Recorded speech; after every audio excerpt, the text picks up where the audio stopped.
Hello friends, welcome to और YouTube channel. Friends, आज हम लोग Bihar SSC 12th level science के कुछ इंपॉर्टेंट क्वेश्चन को डिस्कस करने वाले हैं। दोस्तों, ये साइंस का पार्ट नंबर 8 है। ये पार्ट नंबर कितना है? ये दोस्तों पार्ट नंबर 8 है। बाकी का पार्ट 7 पार्ट तक हम वीडियो पहले अपलोड कर चुके हैं। अगर अभी तक आप उसको नहीं देखे हैं तो एक बार देखने का प्रयास जरूर करें।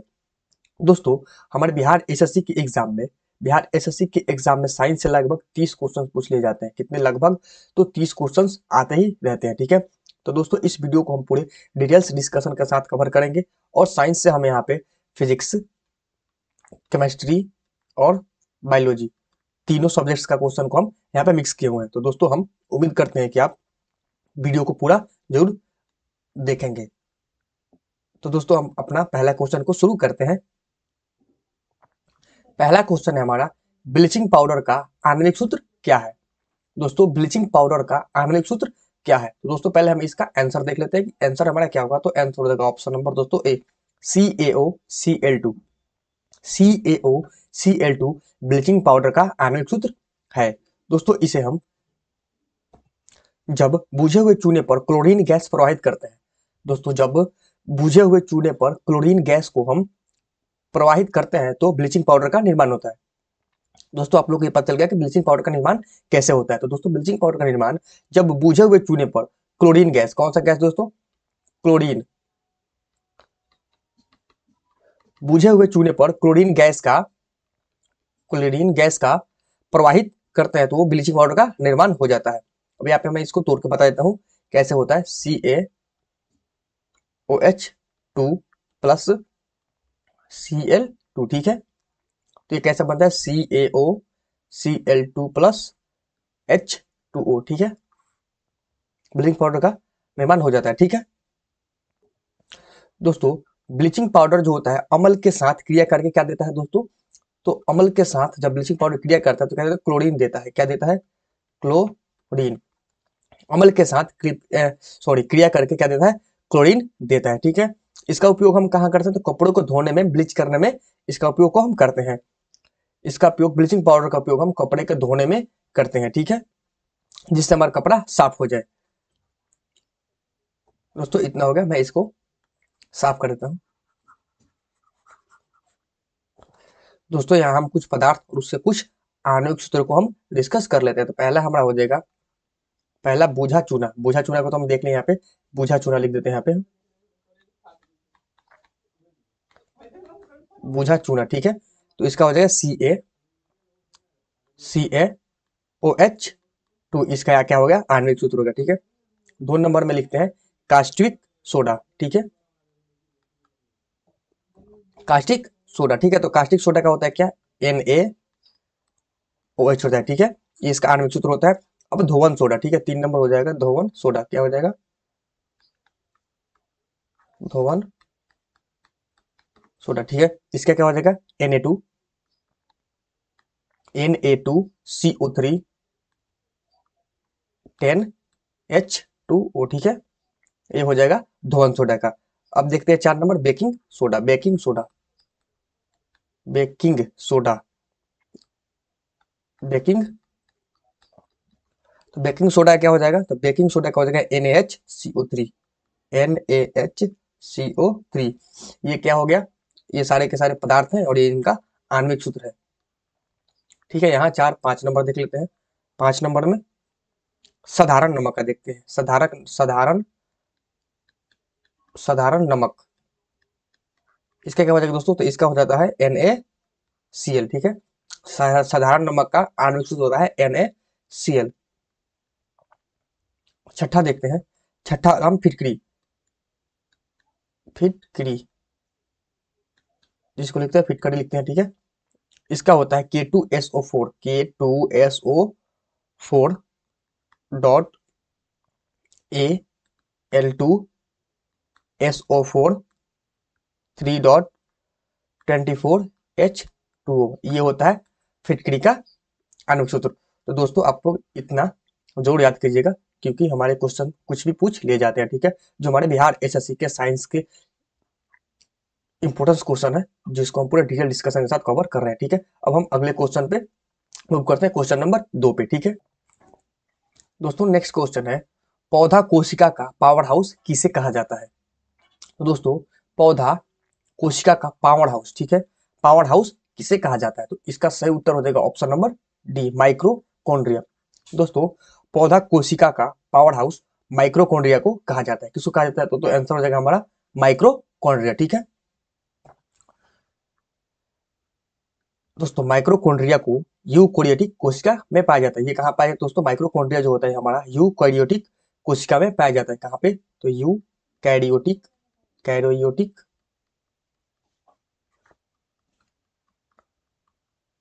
कोशिका में ये पाया जाता है, ठीक है दोस्तों। यह बैक्टीरिया तथा नीला हरित शैवाल की कोशिका में पाया जाता है। और ये कहाँ पे पाया जाता है? यह बैक्टीरिया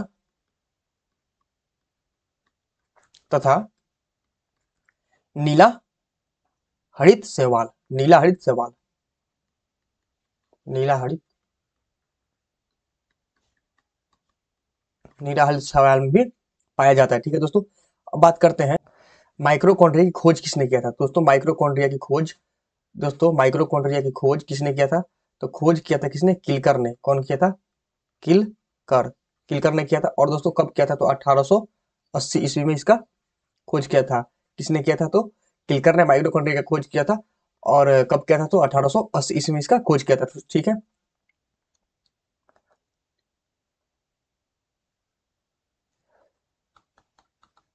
दोस्तों माइक्रोकॉन्ड्रिया जो होता है वो हमारा डीएनए केंद्रक के अलावा माइक्रोकॉन सॉरी एक मिनट दोस्तों, डीएनए जो होता है हमारा केंद्रक के अलावा माइक्रोकॉन्ड्रिया में भी पाया जाता है, ठीक है। डीएनए जो होता है वो केंद्रक केंद्रक के अलावा माइक्रोकॉन्ड्रिया में भी डीएनए पाया जाता है, ठीक है।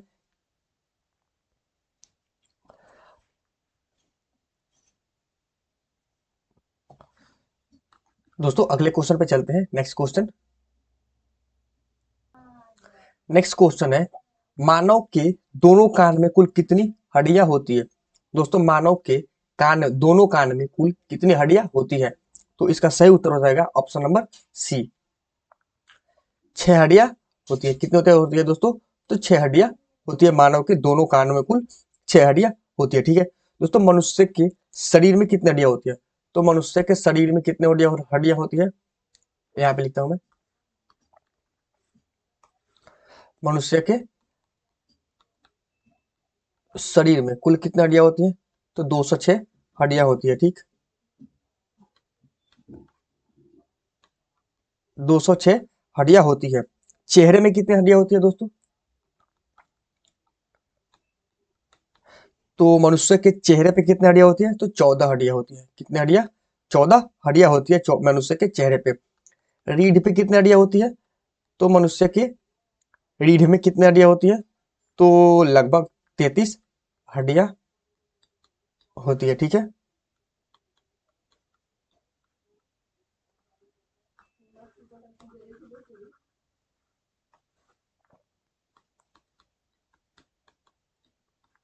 हड्डियां होती है, ठीक। नेक्स्ट है, नेक्स्ट क्या है दोस्तों?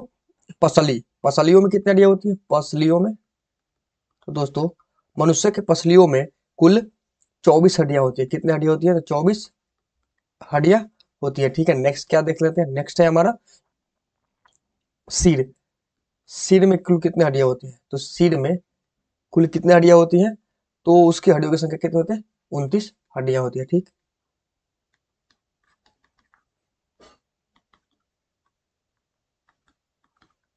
29 हड्डियां होती है। दोस्तों इतना बात आप लोग याद रखिएगा। नेक्स्ट क्वेश्चन पे हम मूव करते हैं। अगला क्वेश्चन है हमारा, नेक्स्ट क्वेश्चन है, क्षय रोग किसके कारण होता है? दोस्तों क्षय रोग किसके कारण होता है? तो इसका सही उत्तर हो जाएगा ऑप्शन नंबर सी, किसके कारण? जीवाणु के कारण क्षय रोग होता है, ठीक है। अगले क्वेश्चन मूव करते हैं। नेक्स्ट है दोस्तों, निम्नलिखित में से कौन सा लाभकारी कीट नहीं है? तो दोस्तों कौन सा लाभकारी कीट नहीं है? तो ये उत्तर हो जाएगा ऑप्शन नंबर ए, दीमक जो होता है वो लाभकारी कीट नहीं है। बाकी रेशम कीट लाभकारी कीट है, मधुमक्खियां लाभकारी है, और लाख कीट जो होता है वो लाभकारी कीट है, ठीक है। और दीमक जो होता है वो लाभकारी कीट नहीं होता है, ठीक। अगले क्वेश्चन पे चलते हैं। अगला क्वेश्चन है, खाद्य श्रृंखला फूड चेन में कौन सबसे निचला स्तर पर होता है?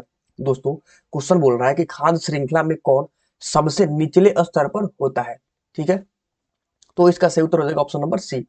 दोस्तों उत्पादक जो होता है वो खाद्य श्रृंखला के सबसे निचले स्तर पर होता है। ठीक है दोस्तों, अब देखते हैं उत्पादक कहलाते कौन है। ठीक है दोस्तों, वे घटक जो अपना भोजन स्वयं बनाते हैं, मतलब वे घटक जो अपना भोजन को स्वयं बनाते हैं उन्हें हम क्या बोलते हैं, उन्हें हम उत्पादक कहते हैं। ठीक है, जैसे एग्जांपल में हरे पेड़ पौधे क्या हो जाएंगे दोस्तों, एग्जांपल में हरे, ये एग्जांपल तौर पर हरे पेड़ पौधे होते हैं जो ये अपना भोजन जो होता है स्वयं घटित करते हैं। ठीक है, इसलिए इनको हम उत्पादक कहते हैं। ठीक, अब देखते हैं दोस्तों हम उपभोक्ता किसे कहते हैं। तो दोस्तों उपभोक्ता किसे कहते हैं, तो दोस्तों वे घटक जो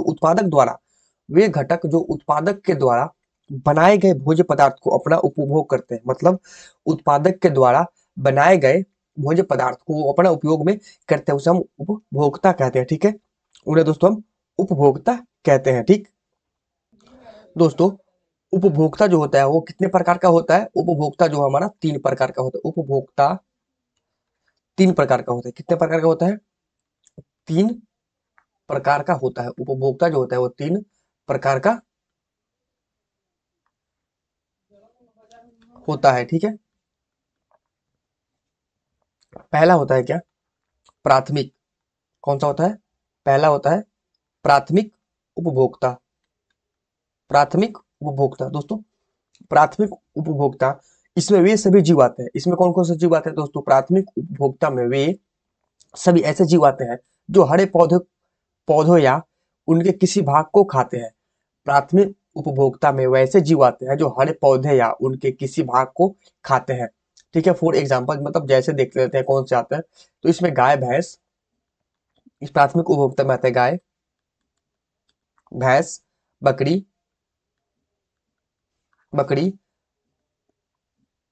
भेड़ आदि। ठीक है, ये हमारे किन में आते हैं, तो ये जो आते होते हैं ये सब प्राथमिक उपभोक्ता में आते हैं। ठीक है, अब देखते हैं 2 नंबर कौन होता है, तो 2 नंबर होता है द्वितीय द्वितीय उपभोक्ता। ठीक है, द्वितीय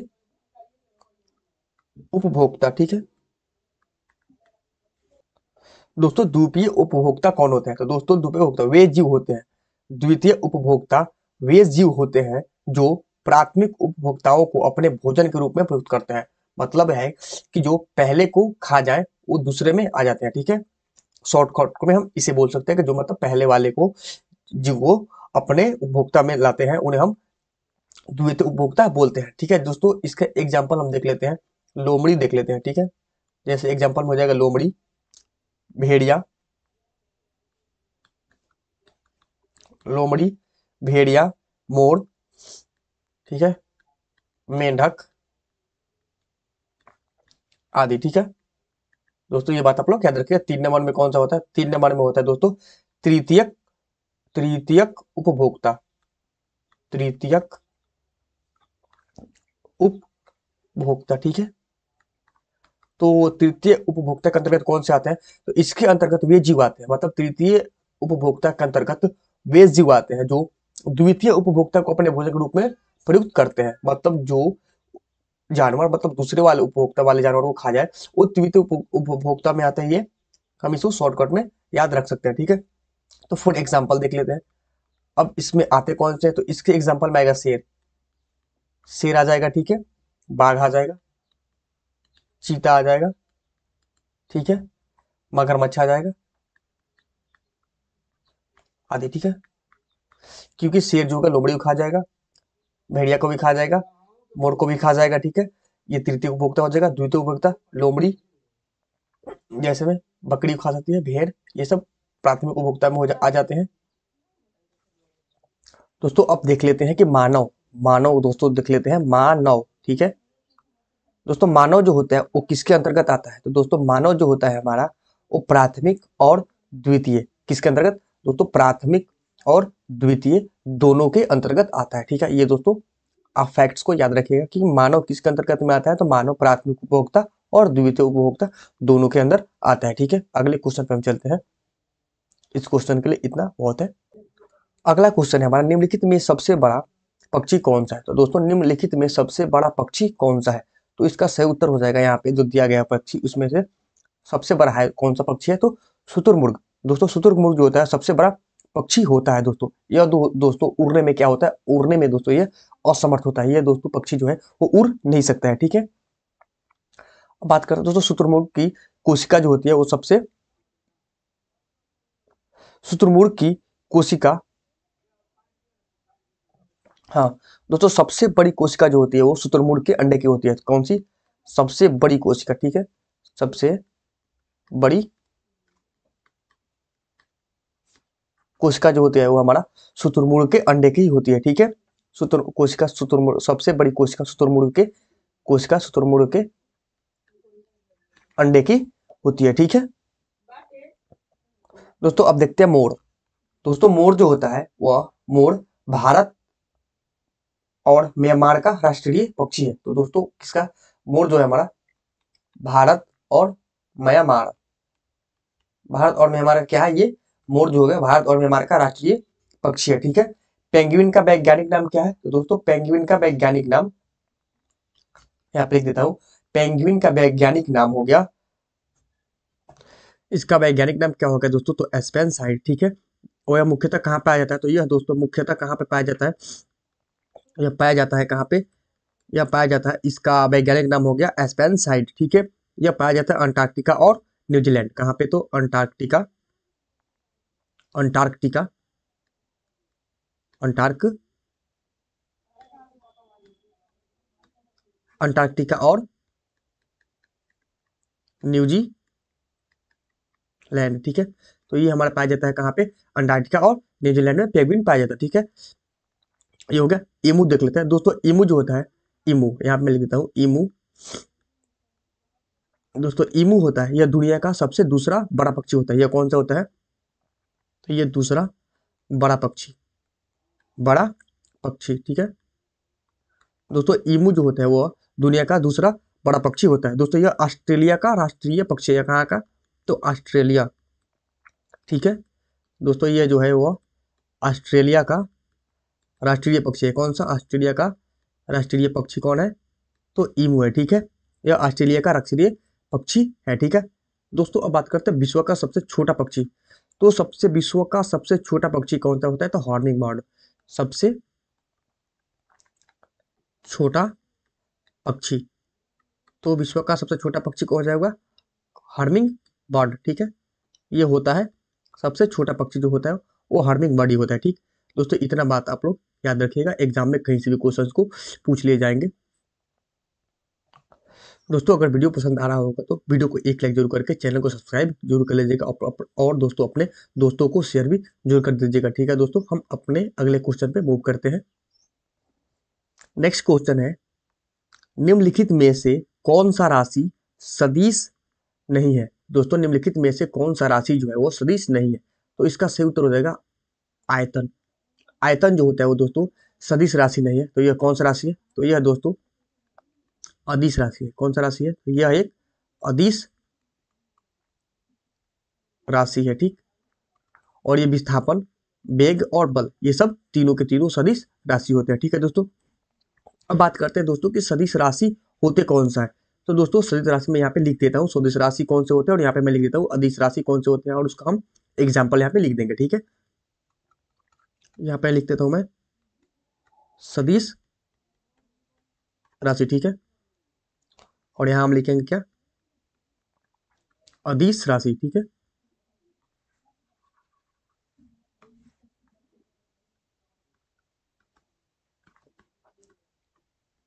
अदिश राशि, ठीक है।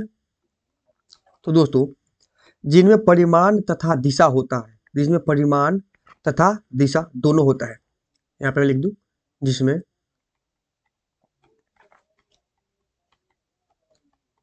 परिमाण तथा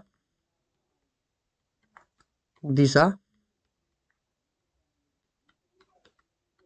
दोनों होता है, ठीक है। वो क्या होता है? तो वो दोस्तों सदिश राशि होता है, ठीक है। और जिसमें सिर्फ परिमाण होता है, जिसमें सिर्फ क्या होता है?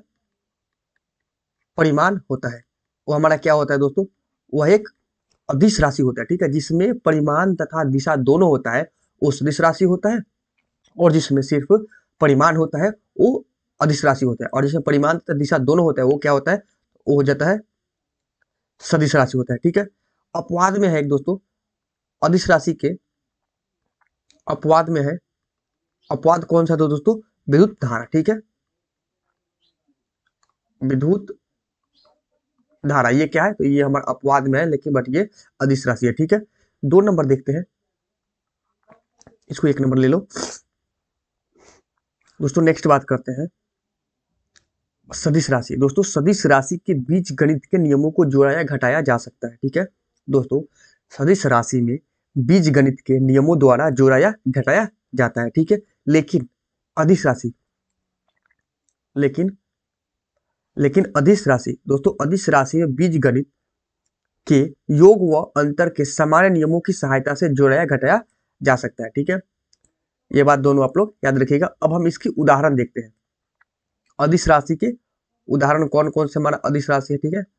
उदाहरण, कलर चेंज कर लेता हूं। उदाहरण में हो जाएगा विस्थापन, यहाँ पे तो है ठीक सदिश राशि, वेग, बल, ठीक है, ये 3 तो है। आगे लिखता है त्वरण,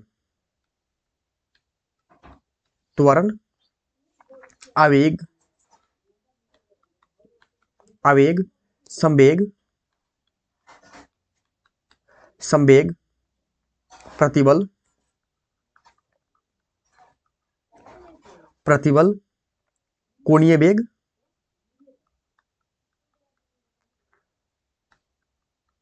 कोणीय वेग, कोणीय संवेग,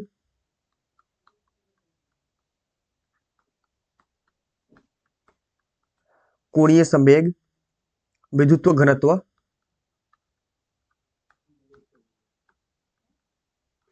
विद्युत घनत्व, विद्युत क्षेत्र,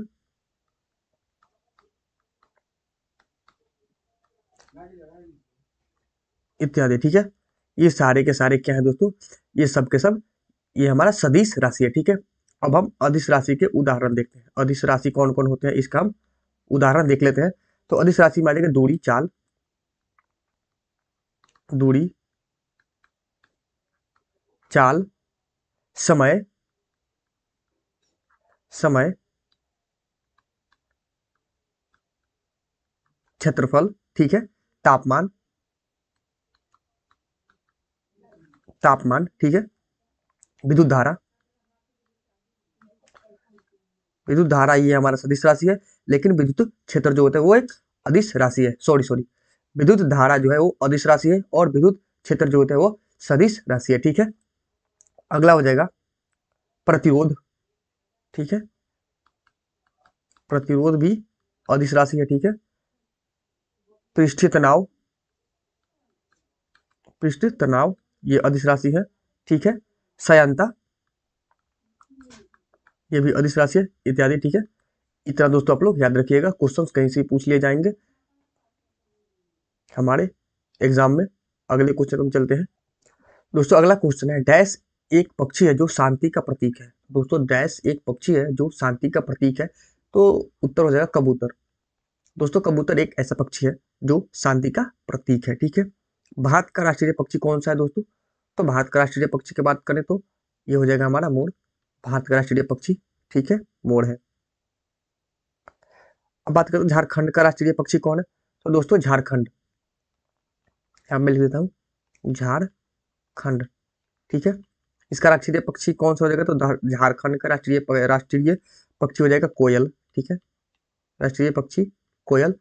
बिहार देख लेते हैं, तो बिहार का हो जाएगा गौरैया, ठीक है। ये सब राष्ट्रीय पक्षी है, ठीक है। अगला देखते हैं प्रकृति का हेलीकॉप्टर किसे बोलते हैं। दोस्तों प्रकृति का हेलीकॉप्टर किसे बोलते हैं हम, हार्मिंग बर्ड को, हार्मिंग,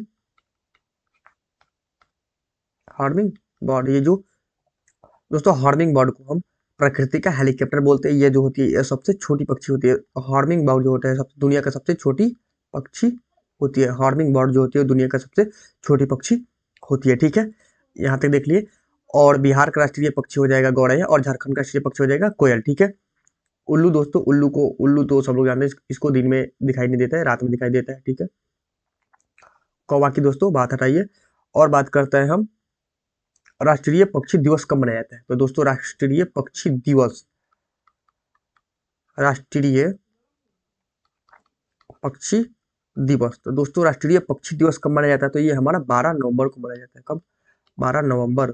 ठीक है दोस्तों, 12 नवंबर को राष्ट्रीय पक्षी दिवस के रूप में मनाया जाता है दोस्तों। अब बात करते हैं हम पक्षियों के अध्ययन को क्या कहते हैं। तो दोस्तों पक्षियों का अध्ययन को हम, पक्षियों का अध्ययन, ठीक है यहाँ पे मैं लिख देता हूँ, पक्षियों का अध्ययन। ठीक है, तो पक्षियों के अध्ययन को हम ऑर्नियोलॉजी बोलते हैं। क्या बोलते हैं? ऑर्निथियोलॉजी, ऑर्निथियोलॉजी। ठीक है, पक्षियों के अध्ययन को ऑर्निथियोलॉजी बोलते हैं। दोस्तों आप लोग इतना तो क्वेश्चन जरूर आप लोग याद रखिएगा, क्योंकि हमारे एग्जाम में कहीं से भी क्वेश्चंस पूछ लिए जाते हैं, ये सब आप लोग को पता ही है। इसलिए हम इसको हम पूरे डिटेल्स डिस्कशन के साथ कवर कर रहे हैं और हर एक ऑप्शन पर भी बात कर रहे हैं। ठीक है दोस्तों, अगर पसंद आ रही है वीडियो तो एक लाइक जरूर कीजिएगा दोस्तों, ताकि मोटिवेशन मिल सके।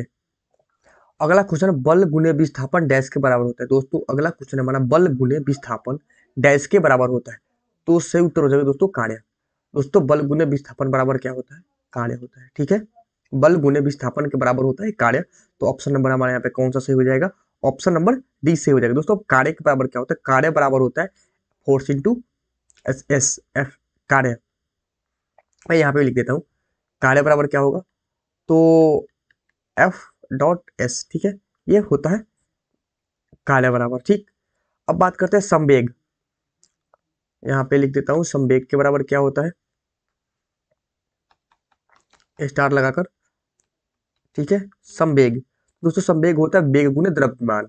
क्या होता है? वेग गुने द्रव्यमान, ये होता है संवेग। ठीक है, वेग गुने द्रव्यमान संवेग होता है। अब देख लेते हैं आवेश। आवेश क्या होता है दोस्तों? आवेश होता है हमारा बल गुने समय अंतराल। दोस्तों बल गुने समय का अंतराल। ठीक है, समय का अंतराल होता है बल गुने समय का अंतराल, ये होता है आवेग होता है। ठीक, दाब देख लेते हैं, दाब क्या होता है। तो दोस्तों दाब होता है बल बटा क्षेत्रफल, ये हो जाता है बल बटा क्षेत्रफल जो होता है, ये दाब होता है। ठीक है, अब कार्य करने की शक्ति को हम क्या बोलते हैं? तो दोस्तों कार्य करने की शक्ति को हम ऊर्जा बोलते हैं। ठीक है, ऊर्जा। दोस्तों कार्य करने की शक्ति को क्या बोलते हैं? ऊर्जा बोलते हैं। ये भी बात नोट हो गया। ठीक है, अब बात करते हैं शक्ति। दोस्तों शक्ति जिसे हम पी से डिनोट करते हैं, ठीक है, पावर। ठीक है, ये होता है कार्य बटा समय, ये शक्ति होता है कार्य बटा समय। कार्य को हम डब्ल्यू से और समय को हम टी से डिनोट करते हैं। ठीक है, इतना बात आप लोग याद रखिएगा। अब बात करते हैं संवेग। यहाँ पे था संवेग और गतिज ऊर्जा में संबंध को क्या होता है। दोस्तों संवेग और गतिज ऊर्जा के संबंध होता है, क्या होता है यहाँ पे लिख दूं, ये होता है 2m इंटू काइनेटिक एनर्जी का अंडर रूट। ये होता है संवेग और गतिक ऊर्जा का संबंध होता है। ठीक है, इतना बात आप लोग दोस्तों याद रखिएगा। अगले क्वेश्चन पे चलते हैं। अगला क्वेश्चन है, दिए गए आकार का एक घटक है, दिए गए आकार का एक घटक जिसका प्रतिरोध कम होता है, क्या कहलाता है। दोस्तों दिए गए आकार का एक घटक जिसका प्रतिरोध सबसे कम होता है, वो क्या कहलाता है? वो सुचालक कहलाता है। ऑप्शन नंबर सी दोस्तों यहाँ पे सही उत्तर हो जाएगा। ठीक है, सुचालक कहलाता है। दोस्तों चांदी सर्वाधिक सुचालक धातु है। सुचालक धातु में क्या आता है दोस्तों? चांदी जो होता है वो सर्वाधिक, चांदी जो होता है वो सर्वाधिक सुचालक धातु होता है। ठीक है, चांदी जो होता है सर्वाधिक सुचालक धातु होता है। तांबा भी एक अच्छा सुचालक है, चांदी भी हो गया और तांबा भी हो गया, एक अच्छा सुचालक धातु होता है। ठीक है, अब दोस्तों बात करते हैं कुचालक। कुचालक धातु, कुचालक धातु लकड़ी, रबर और कागज होते हैं। लकड़ी, रबर, कागज, ये सब कुचालक धातु के अंतर्गत आते हैं, जिसका विद्युत का ये कुचालक होते हैं। ठीक है, ये भी हो गया। अब बात करते हैं हम प्रतिरोध। दोस्तों प्रतिरोध, ठीक है, प्रतिरोध, प्रतिरोध का एसआई मात्रक क्या होता है दोस्तों? प्रतिरोध का एसआई मात्रक हो जाएगा हमारा ओम। क्या हो जाएगा, प्रतिरोध का एसआई मात्रक ओम हो जाएगा। ठीक है, इतना बात आप लोग याद रखिएगा। हम अगले क्वेश्चन पे चलते हैं। साइंस अगला क्वेश्चन है, मानव में डैश के कंपन से ध्वनि उत्पन्न होती है। दोस्तों मानव में डैश के कंपन से ध्वनि उत्पन्न होती है, तो उत्तर हो जाएगा हमारा स्वर रज्जु। ठीक है, मानव में स्वर रज्जु के कंपन से ध्वनि उत्पन्न होती है। ठीक है दोस्तों, स्वर रज्जु के कंपन से ध्वनि उत्पन्न होती है। श्वसन मार्ग, श्वसन रज्जु। ठीक है, श्वसन रज्जु क्या होती है देख लेते हैं दोस्तों। श्वसन मार्ग का वो भाग जो ग्रसनी और ग्रसनी को श्वास नली के से जोड़ता है, वो क्या कहलाता है, वह स्वर यंत्र कहलाता है। ठीक है, वो हमारा श्वसन रज्जु में आ जाएगा। ठीक, अगले क्वेश्चन पर हम चलते हैं। नेक्स्ट क्वेश्चन है, परमाणु का कौन सा भाग विद्युत धारा का निर्माण करता है। दोस्तों परमाणु का कौन सा भाग विद्युत धारा का निर्माण करता है, तो सही उत्तर हो जाएगा इलेक्ट्रॉन। दोस्तों परमाणु के इलेक्ट्रॉन भाग विद्युत धारा का निर्माण करता है। परमाणु का इलेक्ट्रॉन भाग जो होता है वह विद्युत धारा का निर्माण करता है। ठीक है, अब बात करते हैं कि इलेक्ट्रॉन का खोज किसने किया था। दोस्तों इलेक्ट्रॉन का खोज किसने किया था, तो इलेक्ट्रॉन की खोज करने वाले वैज्ञानिक का नाम है जे थॉमसन। ठीक है, खोज किसने किया था, तो जे थॉमसन, मैं लिखता हूं जे थॉमसन। ठीक, इन्होंने इलेक्ट्रॉन का खोज किया था। ठीक है दोस्तों, नेक्स्ट क्वेश्चन है, निम्नलिखित में से कौन सा आयोडीन विलयन के साथ नीला काला रंग देगा। दोस्तों निम्नलिखित में से कौन सा आयोडीन जो है विलयन के साथ नीला काला रंग देगा, तो इसका सही उत्तर हो जाएगा ऑप्शन नंबर बी, केवल एक उबला हुआ चावल जो होता है दोस्तों आयोडीन विलयन के साथ नीला काला रंग देगा, उबला हुआ चावल। ठीक है, अगले क्वेश्चन पे चलते हैं। अगला क्वेश्चन है, टैडपोल में अधूरे विकास का कारण डैश का अपर्याप्त उत्पादन होता है। दोस्तों टैडपोल में अधूरे विकास का कारण थायरॉक्सिन का होता है। किसका होता है दोस्तों, थायरॉक्सिन का होता है। इसका सही उत्तर ऑप्शन नंबर बी हो जाएगा, थायरॉक्सिन। ठीक है, अगले क्वेश्चन पे चलते हैं। अगला क्वेश्चन, निम्नलिखित में से कौन सा रसायन गैस ग्रीन हाउस प्रभाव उत्पन्न होने के लिए उत्तरदायी है, तो इसका सही उत्तर हो जाएगा ऑप्शन नंबर डी, जल वाष्प, CO2 और CF, CS, ये सब रसायन गैस ग्रीन हाउस का उत्पन्न होने के लिए उत्तरदायी है। ठीक है दोस्तों, ये था आज का प्रश्न। अगले क्वेश्चन पे चलते हैं। दोस्तों ये था हमारा आज का साइंस का प्रश्न। ठीक, अगर दोस्तों वीडियो पसंद आया हो तो वीडियो को एक लाइक जरूर कर दीजिएगा और चैनल को सब्सक्राइब जरूर कर दीजिएगा और अपने दोस्तों को शेयर भी जरूर कर दीजिएगा, ताकि उनकी भी तैयारी कुछ बेहतर लेवल से हो जाए। Thanks for watching this video, please like, comment and share this video. जय हिंद।